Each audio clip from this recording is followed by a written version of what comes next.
Hello there. Good afternoon. Good afternoon. How you doing? I'm doing well. How are you? Doing pretty well.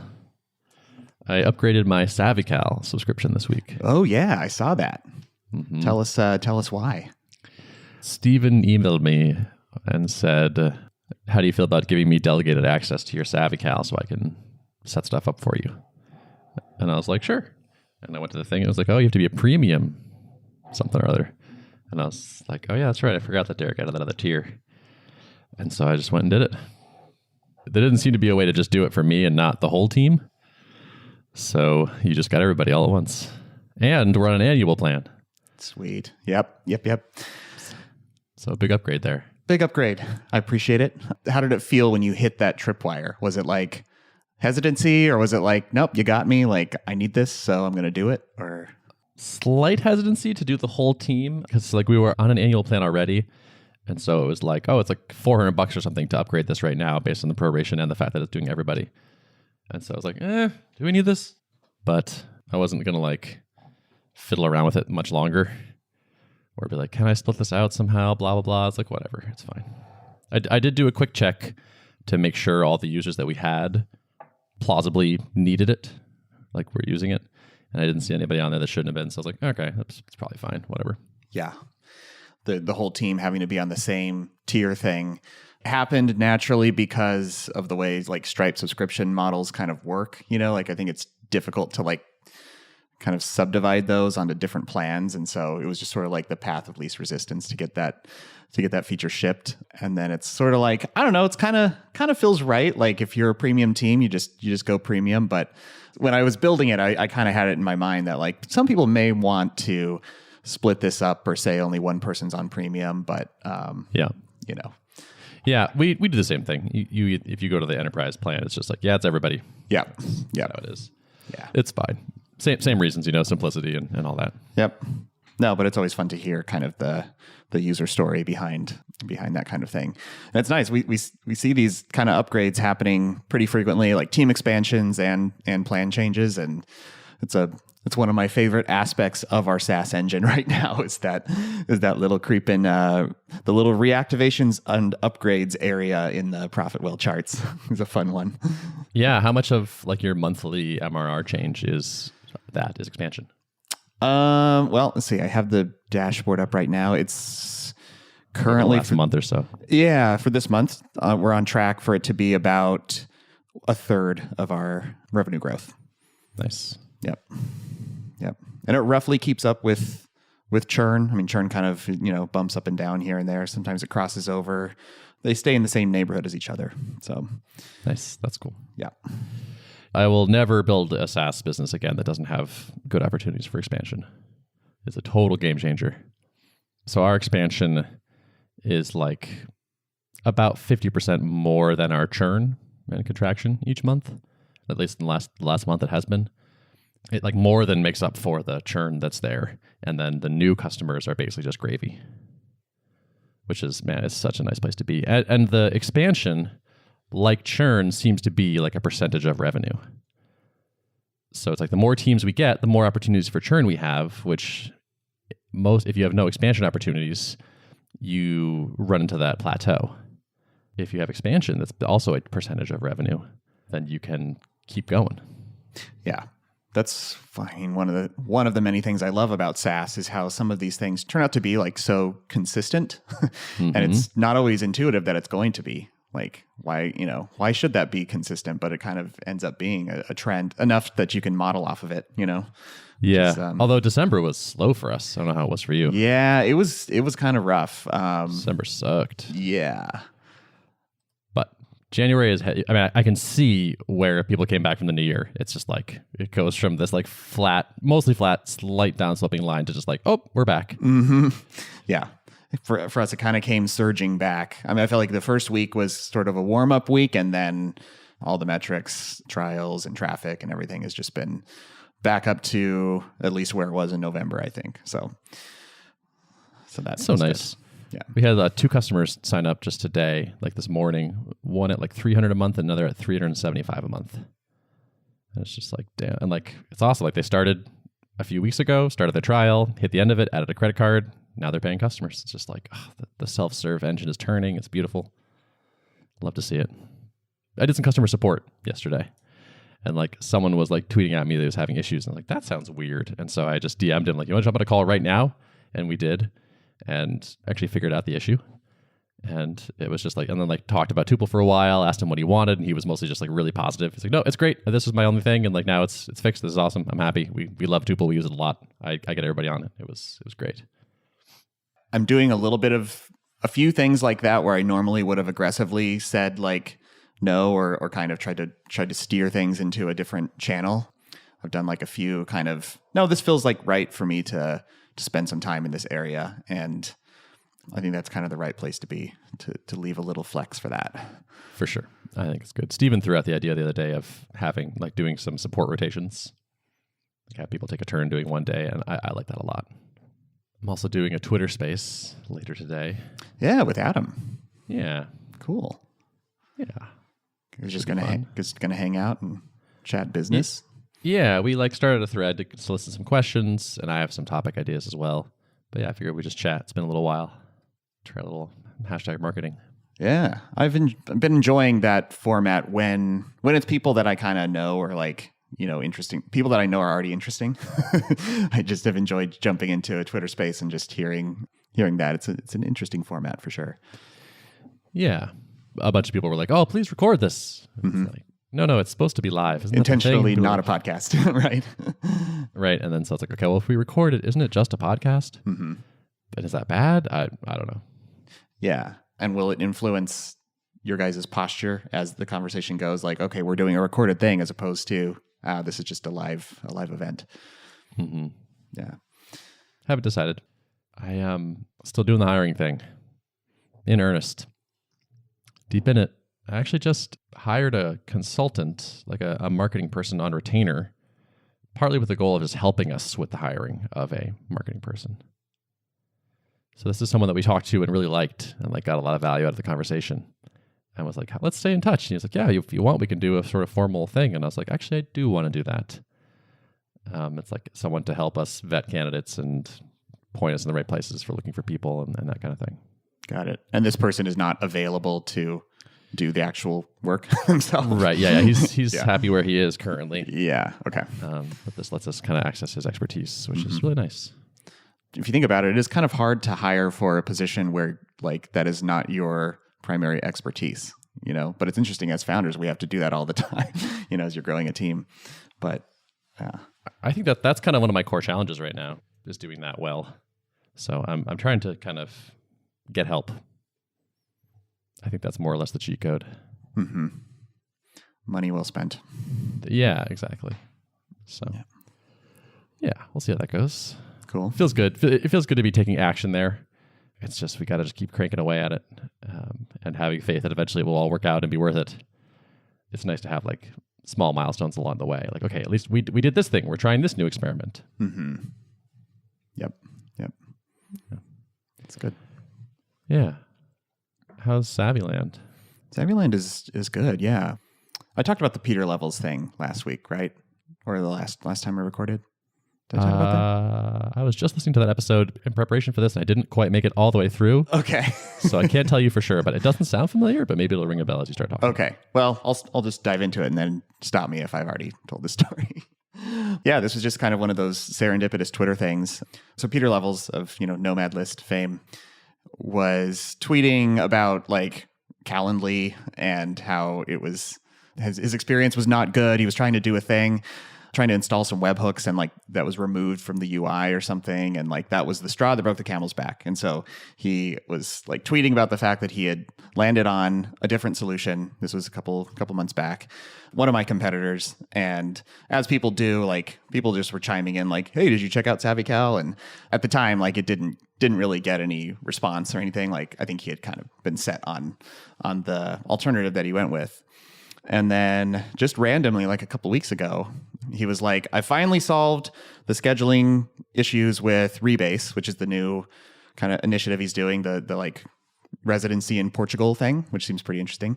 So he's like doing this kind of like stitching together tools in a no code-ish kind of way. I think using like a lot of Zapier stuff and like one step in the process is book a call with a lawyer to like talk through whatever needs to be done for the immigration stuff.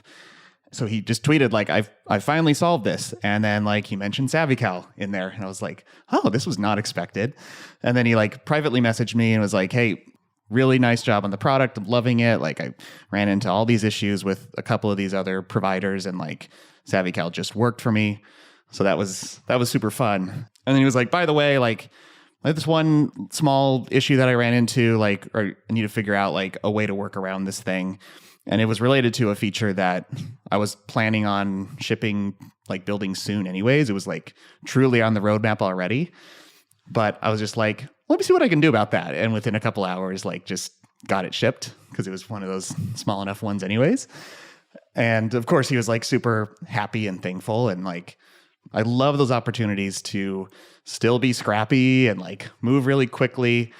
And truly like, it's not like I'm giving full preferential treatment to someone. It's like, no, this was already on the roadmap, but this is just the right like kick in the pants to get it done. And you know, it'll benefit all customers and also like make this influential customer really, really happy. Mm-hmm. So that's great. Yeah. Good choice. Yeah. Yeah. But it's like, that's something I intentionally want to keep built into, you know, the way that I structure work at SavvyCal. Like I would love to keep this going for the whole duration of the product, ideally, if we can be kind of like have enough flex room to be a little bit reactive at times where it makes sense to do that, you know, and seize on the opportunity when it's there. Yeah, leaving some slack in the system explicitly for that is interesting. Yep.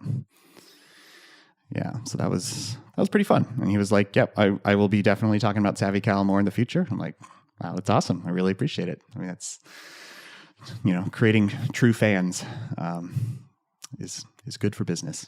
Yeah. Do you have like a North Star on SavvyCal? Is it like appointments booked or something like that? Ooh, that's a good question. Not deliberately, like mostly just tracking kind of SaaS metrics, but that is something interesting to think about. Do you guys have one? Is it calls? Yeah. Time spent? Oh. Yeah. Well, I look at those numbers, but I wouldn't say like we steer the ship by them exactly, or like set goals on them. So it's not really. Yeah. We probably should. Yeah. Especially something like that would make sense if we were to like experiment with freemium, for example. Like, you know, if we're doing something that it's kind of a big, potentially kind of costly marketing endeavor like that, where like what we're trying to get out of it is exposure to SavvyCal meetings or something like that, then it seems like that could be an interesting metric for that. Mm-hmm. Yeah. Speaking of that, cardless trials have been going well for us. Oh, really? Oh, nice. How long have you been doing it? Since early December. You don't need a credit card to do a Tuple trial currently. And it's been good. It looks like more or less a wash with like the increase in trials versus the reduction in conversion rate. Like we're growing at a pretty similar clip to before, but I think it's still better. More people are touching the product, are seeing the product. And I figure if it's the same growth but more exposure, over time that is an improvement. Yeah. Just pushing that decision further into the funnel so that people get an opportunity to, people who would have stopped at that credit card step are trying it out, exposing it to other people, experiencing the magic. Yep.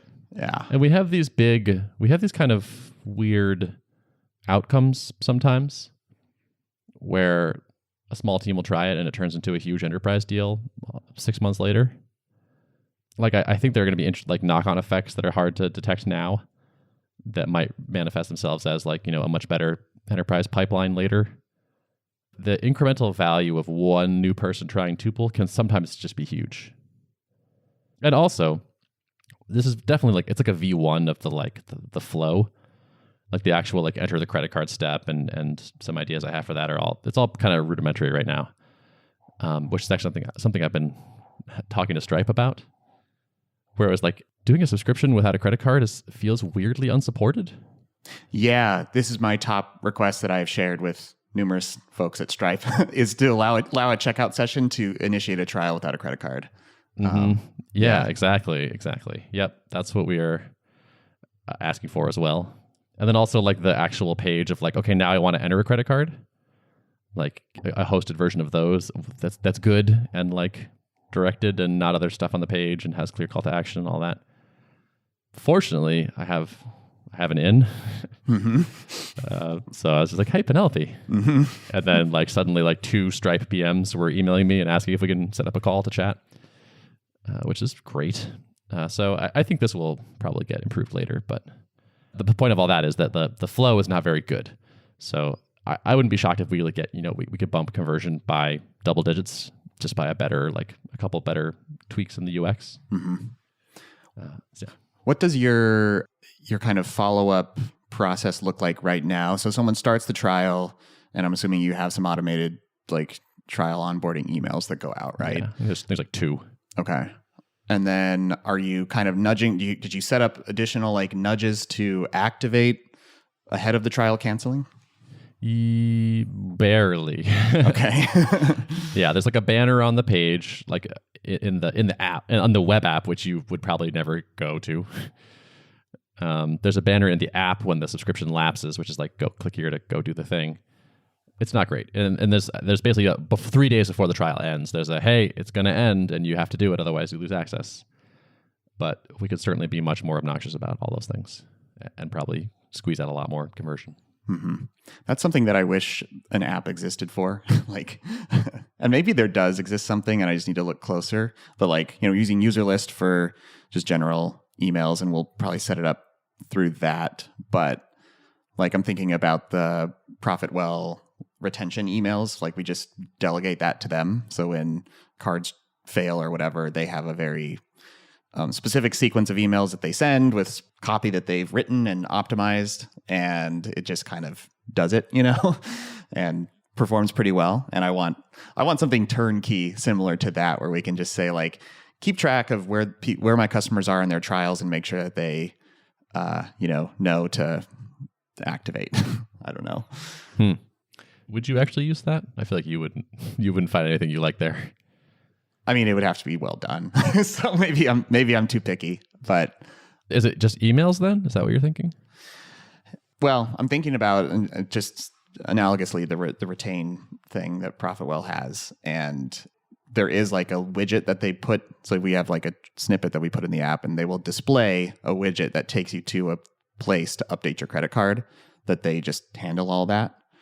But I'm just trying to think, do I think of that as in a different category? I mean, that definitely feels like, all right, this customer we're about to lose them, so implement best practices to save them.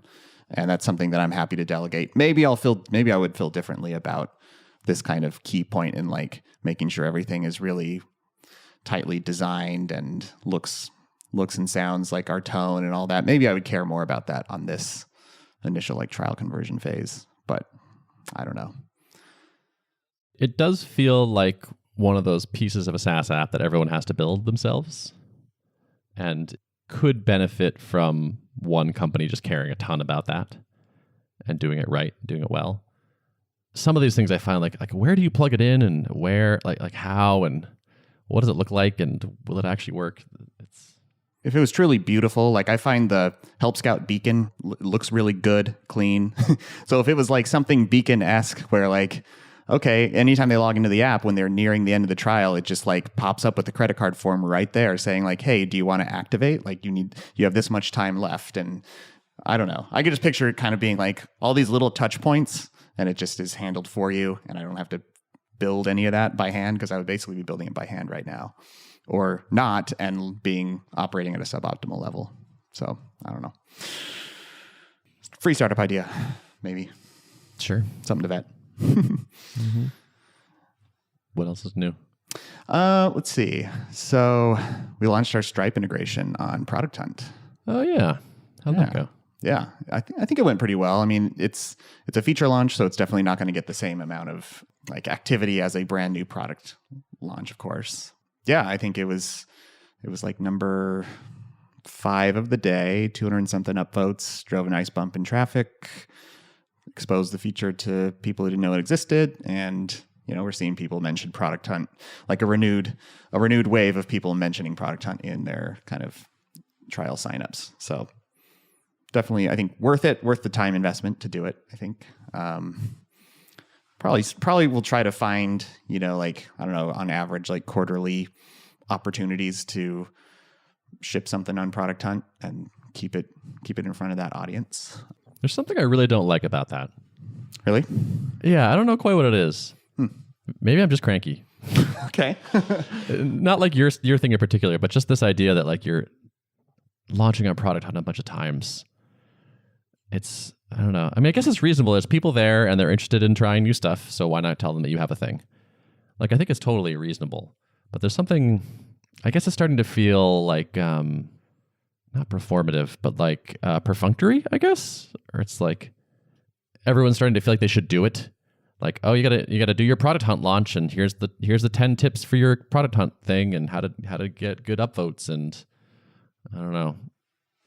I get what you're saying. Like, I think it's probably, I don't know, a bit overcrowded, and there's a lot of, like it's getting to the place where it's getting kind of like, we're far away from Product Hunt's original intent, I think, because it started like 10 years ago or something, and it was like truly for, it has evolved into a different thing than it originally started out to be. Yeah, it's kind of like an ad channel now, right? It used to be like a place for people to go find products, and now it's a place where companies go to tell you about their products. So it's kind of like, I guess that's what feels weird about it to me. But I'm not a user. Maybe maybe the people there are happy with this and they think that's fine. Mm-hmm. Yeah, I mean, I'm not particularly a user myself either. Like, I've never been a browser of Product Hunt because I like to go out and search it's full for of products. ads. Well, yeah, I mean, I like to go out and look for products. Like, I'm not really in that early adopter mindset where I'm constantly on the hunt for people to show me something cool. I will go out and look for it or ask around on Twitter or something. That's how I generally, if I'm like in the market for something, then I'll like ask around or look for recommendations. But a lot of people are in discovery mode, I think. And I think that's what Product Hunt is kind of functioning as, is like this place for people who are kind of early adopters or just want to be in the know on new stuff.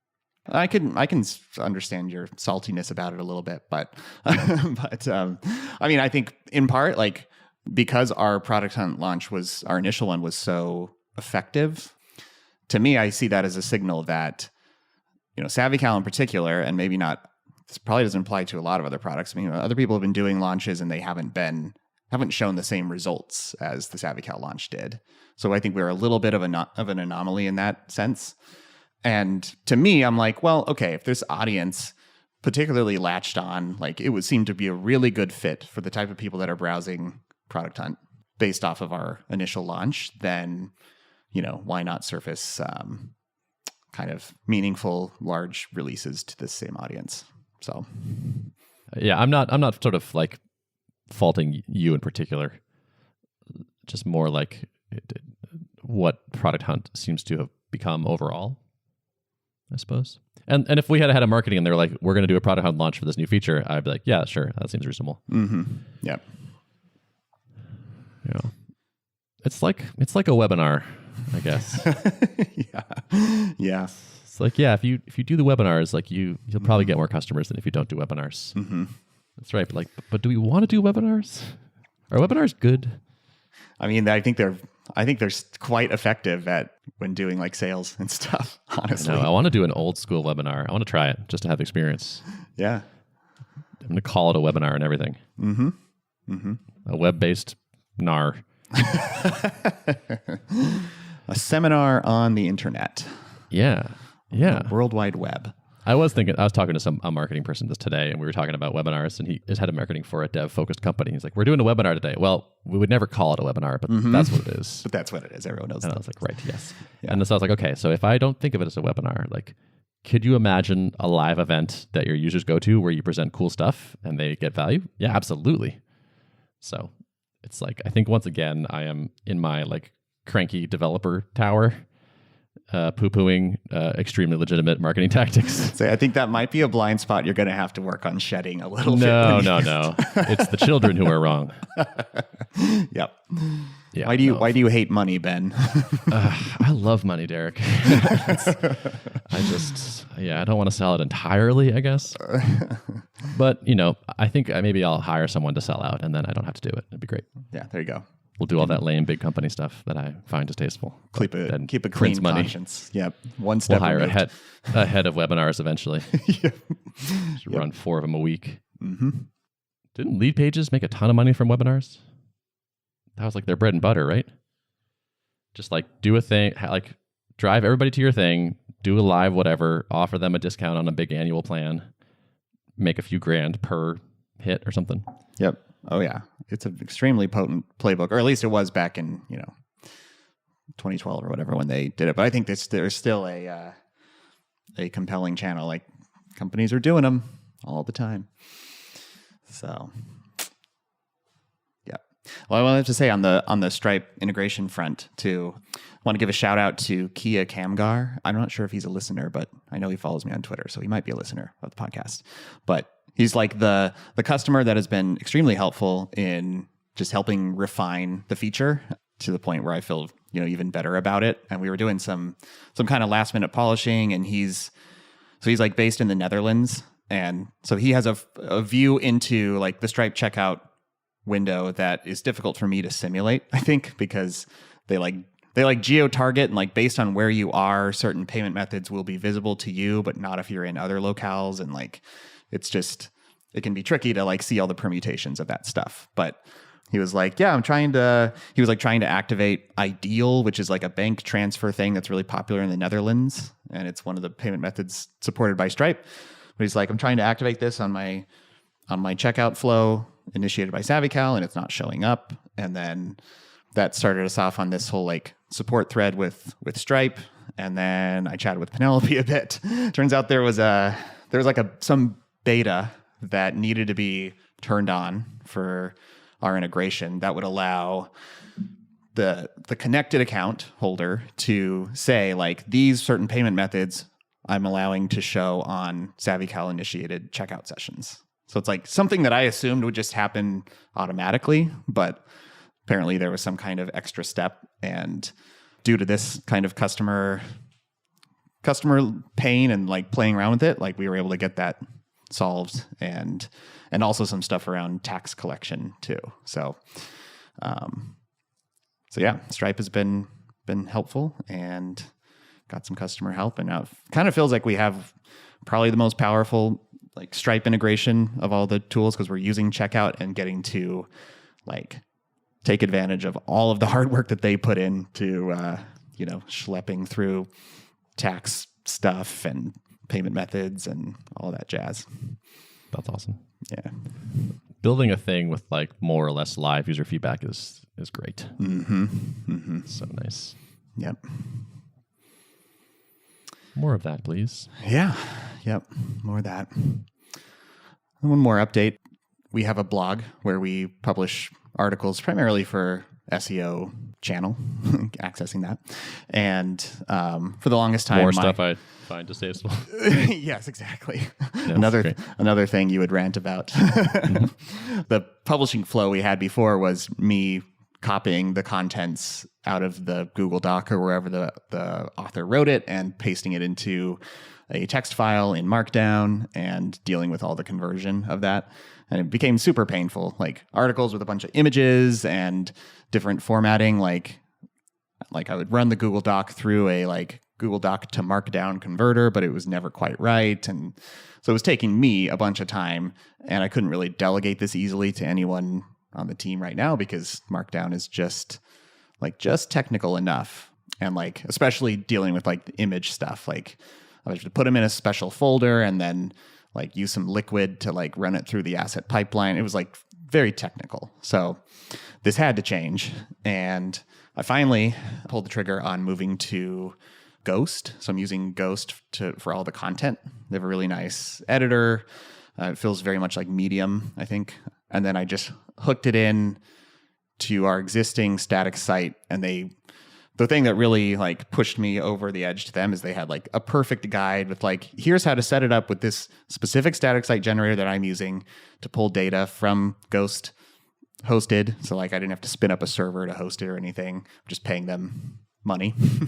and so they had like the perfectly well-crafted docs with the sample project and a nice library. So it's like really the core of it is like 10 lines of code to like pull the articles in during the build process. And so kudos to Ghost for, kind of having, I think, the best docs on this. Because what I was worried about doing is spending a bunch of time on this like complex build pipeline, which I didn't want to do, but also like there's a lot of complexity if you want to host your blog somewhere else, but put it under a subdomain. You have to use a reverse proxy, and that can be fraught also, but we didn't want to do that for SEO reasons. Yeah, so I'm pretty happy with where we landed on that. And now me, the founder, is not like the bottleneck in the publishing pipeline. So that feels good. That's awesome. Yeah, I saw you tweeting about that post that went out today. Do you have like data on how that marketing approach is performing? So the tweeting about stuff or just in general? Writing those articles or having those articles written. Yeah. So we have basically a whole database of SEO keywords that we're trying to rank for, and we're tracking that actively in Ahrefs, and it is performing quite well, actually. So the goal is to just drive overall traffic to the website. So it is sort of, it's top of funnel. So it's getting people onto the site and aware of SavvyCal. They're not necessarily converting right away, but it is driving traffic, and our visitor to conversion rate is holding pretty constant. So more traffic, more trials, more everything. In general, that trend is still working. So nice. So sorry, your trials are going up most months then? You're getting more than last month? Mm-hmm. Yep. Nice. That sounds legit. Yeah. SEO still works, even though people declare it dead every couple of years. Interesting. Yeah.